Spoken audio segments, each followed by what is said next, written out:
ማህሌት በስተመጨረሻ እያንዳንዱ ውርደቷ ቅድስቴ አዋረደቻት ማለት ነው። ብሩክ ደግሞ ልጁ ልትሞት በተመረዘ ምግብ ስለዳነችለት እጅግ በጣም ደስ ብሎታል። ብሩክ የመጨረሻ ውሳኔ ማህሌትን ከህይወቱ አስወጥቷታል ማለት ነው። እሷ የምትፈልገው እንግዲህ መኪናና ቤቱንና ንብረቱን ብቻ ነበረ። በስተመጨረሻ በህግ ከሳ ግማሽ ንብረት ልትካፈለው ልጁን ምሳሌን እንዳያሳክም ከባድ እንቅፋት ሆናበት ነበር። እሷም ደግሞ የፍርድ ቤት መጥሪያና የፍች ወረቀት አስጥፋ ስታመጣለት ተንበርክኮ ለመናት። እባክሽ ማህሌት ብዙ ነገር አሳልፈናል። ሀብቱም ንብረቱም የምሳሌ እናቷ የሃይማኖት ንብረት ያፈራችው ነው። አንቺን እኮ ወደዚህ ቤት ሳመጣሽ ምንም 5 ሳንቲም የለሽም ነበረ። አሁን ዛሬ ልጄ እንደዚህ በሆነች ሰዓት ይሄንን የምትይው ለምንድን ነው ብሎ ተማጸናት። ጉልበቷ ስር ላይ ተደፍቶ ሲለምናት እሷም ልመናውን ሳትቀበል ትታው ሄደች ማለት ነው።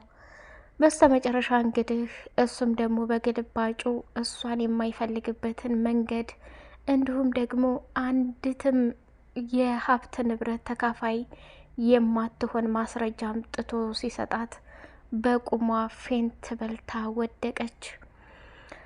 ቅድስቴ እንግዲህ እውነታውን ለብሩክ ነገረችው ማለት ነው።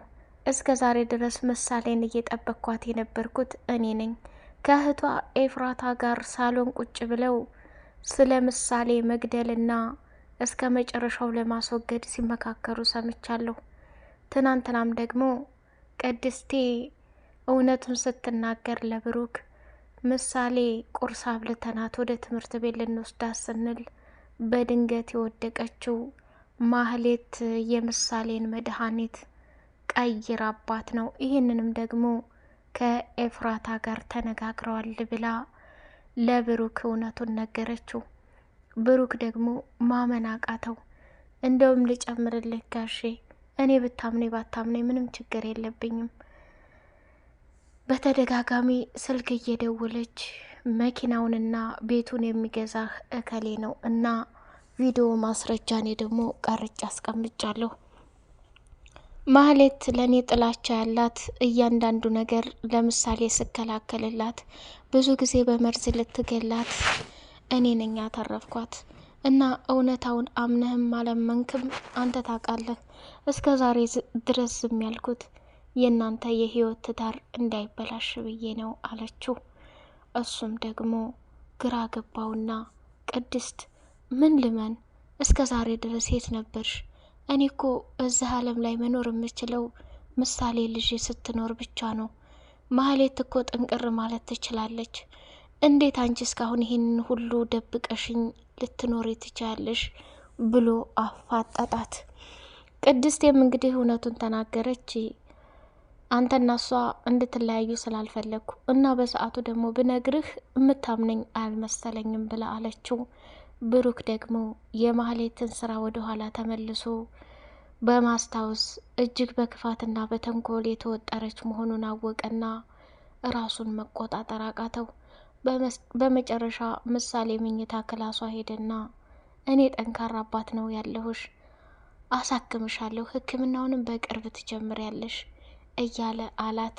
እንግዲህ ቅድስቴና ምሳሌ ቁጭ ብለው እያወሩ ሳለ ቅድስቴ ለምን አንቺ እናት አትሆኝኝም ብላ ጠየቀቻት። ቅድስቴ ደግሞ እንዴ ምናሴ እናትሽ እኮ ማህሌት ናት፣ እኔማ ሊሆን አልችልም አባትሽ አይፈቅድም ብላ አለቻት። ከዛ እኔ አናግረዋለሁ አንቺ ፈቃደኛ ሁኝልኝ እንጂ ብላ አለቻት። ችግር የለውም ብላለችና ስሚ ደግሞ ለአባትሽ እንዳትናገሪ ነግሬሻለሁ፣ ከተናገርሽ እቆጣሻለሁ ምሳሌ አለቻት። ቅድስት ማለት ነው። ሰላም ሰላም፣ ውድ የተከበራችሁ የቻናሌ ቤተሰቦች፣ እጅግ በጣም አስተማሪውና ተወዳጁ በእንጀራ እናቷ የምትሰቃየዋ ምሳሌ የምትመርዛት ምሳሌ በህፃንነት እድሜዋ እናቷም ገና በለጋ እድሜ አታ እየተሰቃየች እጅግ በጣም አባቷ ሁለ ነገሯ ሆኖ ምሳሌን ለመታደግ ብዙ ዋጋና መስዋዕትነት እየከፈለ ይገኛል። ማህሌት እንግዲህ እንደ ወትሮዋ በስልክ የምታወራቸው ነገሮች እጅግ በጣም ከባድ ነው። ከእህቷ ኤፍራታ ጋር ተገናኘችና መንገድ ለመንገድ ወክ እያደረጉ ስሚ ማህሌት፣ ዛሬ እኮ ደስ የሚል ቀን ነው። ድሉን ልታሸንፊ ነው። ያቺ የቋቋች ልጅ ትሞትልሻለች። በቃ ሀብትና ንብረቱ እንዳለ፣ አንቺ ደግሞ የቤት ባለቤት ሆነሽ ደስተኛ ህይወት ትኖሪያለሽ እያለች አለቻት። እኔ እኮ ግን ብሩክ እኮ የሚፈቀርና የሚወደድ ምርጥ ባለ ትዳር ነው። ይህንን ነገር ማድረጌ በጣም እኔንም ቢያሳዝነኝ፣ ልጅቷ ግን መወገድ ያለባት ብላ ወሰነች። ኤፍራታ ደግሞ እንዴ ሁለት ወዶ አይሆንም፣ ሀብትና ንብረቱን ከፈለግሽ በድህነት ማደግና በድህነት መኖር እንዴት ያማል መሰለሽ። ስለዚህ ይህን የመሰለ ሀብት ለዚች ለውዳቂ ልጅ መስዋዕትነት መደረጉ በጣም አስፈላጊ አይደለም ብላለቻት። እሱማ ትክክል ነሽ፣ የፈለገ ይሆናል እንጂ ከኔ ምንም ያመልጥ ነገር የለም። ሁሉንም በእጅ ቁጥጥር ስር አድርጌ እሱም ጎዳና ላይ እንደሚወጣ፣ ያችም ደግሞ ተንከሲስ የምትባል ቅድስት የልኳን ሰተናታል። ካሁን በኋላ በህይወታችን ዝር አትልም እያሉ አወሩ። በስተመጨረሻ እንግዲህ ቅድስት እውነታውን ለብሩኬ ከነገረችው በኋላ ማህሌትና ኤፍራታ የምሳሌ መትረፍን ሲሰሙ ደነገጡ። ምክንያቱም እነሱ እየፈለጉት ያሉትና በጉጉት እየጠበቁ የነበረው ምንድን ነው? የምሳሌን ሞት ነበረ ማለት ነው። እሷም ደግሞ ምንም ነገር ሳትሆን ተረፈች። ከዛ ወደ ቤት መጣችና ሳሎን ላይ ቁጭ ብላ በተደጋጋሚ ጠራቻት ቅድስትን። ቅድስትም ደግሞ ወደ ሳሎን ስትሄድ ቆይ ምን አባሽ ነው ያልሽው ለብሩክ? አንቺ አርፈሽ ስራሽን አትሰሪም እንዴ? የወሰድሽውን ብር አልመልሽ ስትታዘዢ በቃ ብዙ ነገር አለቻት።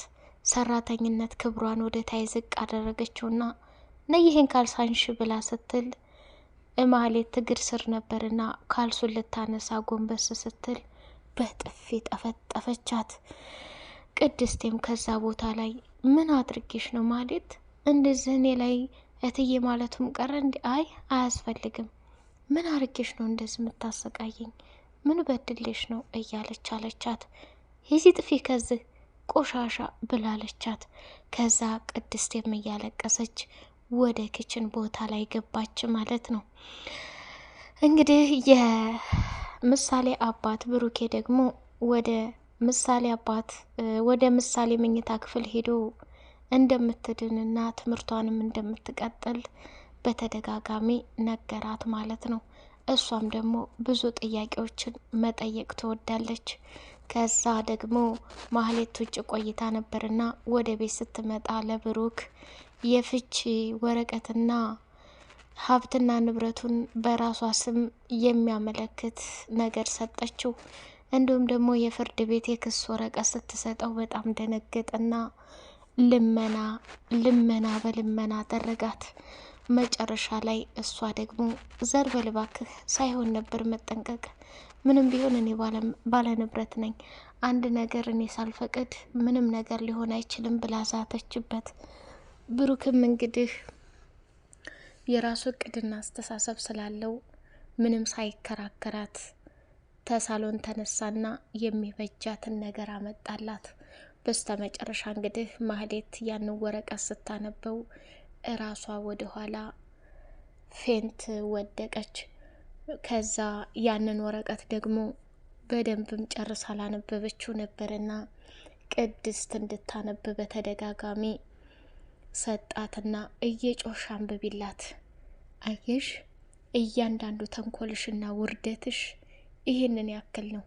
ምን አይነት ራስ ወዳድና ለገንዘብና ለሀብት እኔም ብቻ ሳትፈልጊ አንቺን ባለማወቄ በጣም አዘኛለሁ እያለ ተጸጸተ ማለት ነው ብሩኬ። ያንንም ወረቀት እንግዲህ ቅድስት ልታነብላት ጠጋ ስትል ነው ያቆሙት ማለት ነው። ውድ ቻናሌ ቤተሰቦች እንግዲህ የማህሌትን ክፋት አይተናል። በጣም አሳፋሪና የሚደብር ነገር ነው። የሰው ልጅ በዚህ ልክ እንደዚህ ማድረግ እጅግ በጣም ከባድ ነገር ነው። ለቅድስቴ ደግሞ እጅግ በጣም ሽልማት የሚያስፈልጋት ዋጋና ብዙ ነገር የከፈለች ናት ለምሳሌ ማለት ነው። እና እጅግ በጣም መልካም ሰዎች አንዳንዴ በህይወት ሲኖሩ በጣም ጠቃሚ ነው። እና የእንጀራ እናት ሲባል እንግዲህ ከ10 አንድ ነው እንጂ እጅግ በጣም መጥፎና ራስ ወዳድ ምንም ቢሆን ምንም አንድ ቀን ፍቅር መስጠት ቀርቶ አይደለም የራሳቸው እስከሚያደርጉ ድረስ ሀብትና ንብረት ጥርሳቸውን እኝ እያሉ እያስመሰሉ ይጎዳሉ ማለት ነው። እና ለራሱ በጨለማ ልትወጣ ስትል ማህሌት እንዴ አሁን በጨለማ ወዴት ነው የምትሄጂው? መሽቷል እኮ ብሎ ሲላት ብሩክ ደግሞ አዎ አሁን እኮ ጅቦች ይበሉሻል፣ ውሾችም ያስደነግጡሻል፣ ለምን ትሄጃለሽ ብላ ስትላት ምሳሌ ማህሌት ደግሞ እንደውም ካሁን በኋላ ስለ እኔ ማንም ሊመለከተው አይገባም። አሁን ማዘንና መቆርቆር ጀመርክ እንዴ? እንደፈለግኩ ወጥቼ መግባት እችላለሁኝ አለችው።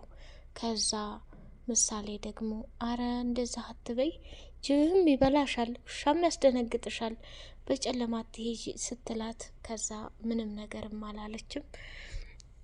እኔ ልጅሽ አይደለሁም፣ እኔ እናትሽ አይደለሁም አለቻት። ፍጥጥ ብላ ቀረችና ምሳሌ ብሩክ እንደገና ስሚ፣ ልጄ ፊት ብዙ ነገር እንድታይ አልፈልግም፣ ልጄን እንድታሰቃያትም አልፈልግም። እኔን ግን የፈለግሽውን ማለት ትችያለሽ። ከአሁን በኋላ እንዲሁም እዚህ ላይሽ አልፈልግም፣ ውጭልኝ ብሎ አላት ማለት ነው። እውነቱን ልንገርሽ፣ አንቺ በፊትም እናቷም አይደለሽ፣ አሁንም እናቷ ልትሆኝ አትችይም። በጣም ራስ ወዳድና ለገንዘብ የሞትሽ ሴትዮ ነሽ ብሎ እውነታውን ሲነግራት ፍጥጥ ብላ ቀረች ማለት ነው። ማህሌት ገና ብዙ ነገር ከእህትሽ ጋር ሆናችሁ ቅድስቴንም ለማስወገድ እንዲሁም ደግሞ በተለይ ምሳሌ ላይ በተደጋጋሚ የተመረዘ ምግቦችን እያደረገች ምሳሌን ገላ ሀብትና ንብረትን መኪናና ቤትን ብሩክንም ብትወደውም አስበልጣ ግን የምትወደው ሀብትና ንብረቱን ብቻ ነበረ። ይህንን ለመበቀልና ለመጠቀም አንዱም ሳይሳካላት ይሄው ተወርዳለች ማለት ነው። አሁን ደግሞ የእጇን ማግኘት አለባት። ብሩክ ከዛ ከቤት አስወጥቶ መከራዋን ጎዳና ላይ ሆና እንደዚህ እንደተሞላቀቀችና ከዛ ከእህቷ ጋር የራሷን ህይወት መኖር አቅቷት የእሷን ትዳር እንደበተነችባት ሲገባት ሁሉንም ታውቀዋለች ማለት ነው። ከአሁን በኋላ እንግዲህ ብሩክ ደግሞ ያው ቅድስቴን እንዲያገባ ትፈልጋለች ማለት ነው። ምሳሌ እናት እንድትሆኝኝ እፈልጋለሁ ብላታለች ማለት ነው። ምሳሌ ደግሞ ቀስ ብላ ለአባቷ እንደምትነግረው ግልጽ ነው ማለት ነው። አሁን እሱ እየፈለገ ያለው በቶሎ ሀብትና ንብረቱን ሽጦ ምሳሌን ማሳከም ብቻና ብቻ ነው ማለት ነው። እየተጣደፈ ያለው ብሩክ ሀሳቡም እቅዱም እሱ ናት። ከጎን ሁና እያገዘች ያለችው ደግሞ ቅድስቴ ብቻና ብቻ ናት። የሰው ልጅ ለማገዝ እንኳን ይህን ሁሉ ነገር አድርጋ በሀሳብ ከመጥፎ ነገር እየጠበቀችለት ነው ልጁን ማለት ነው። እና የቅድስቴ አመለካከት የምሳሌ ውዴታና ያላት ክብር ቅድስት ላይ እጅግ በጣም ደስ ይላል። ብሩክም ደግሞ በሰራተኝነቱ ብቻም ሳይሆን ለረጅም ጊዜ በቃ እንደ እህት አድርጎ ነው የሚያት። እናቷ ከሞተች ጀምሮ ያሳደገቻትም እሷ ስለሆነች ማህሌት ደግሞ እያንዳንዱ ምሳሌ ላይ ያደረገችባትን ከነህቷ የእጇን ማግኘት አለባት ማለት ነው። ብሩክም ደግሞ ምሳሌን እንደሚያሳክማት በተስፋ እንጠብቃለን ማለት ነው። ውድ የቻናሌ ቤተሰቦች እንግዲህ ይሄ ድራማ እጅግ በጣም አስተማሪ ነው። በተለይ የእንጀራ እናት ሆና እንደዚህ ላልወለደችው ልጅ ወይንም ህይወት ምን ያህል ዋጋ መክፈል እንዳለባት፣ ምን ያህል ጥሩና መልካም መሆን እንዳለባት፣ ምን ያህል ጥሩ ሰው መሆን እንዳለባት ያስተምራል ማለት ነው።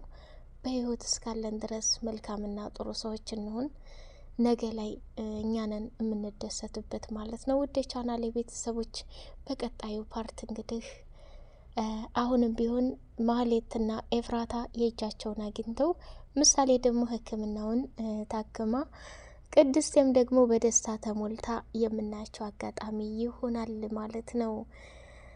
እናንተም ደግሞ ላይክ፣ ሰብስክራይብ እያደረጋችሁ አበረታቱኝ። በቀጣይ ፓርት እስከምንገናኝ ሰላም አለይኩም ወራህመቱላሂ ወበረካቱ።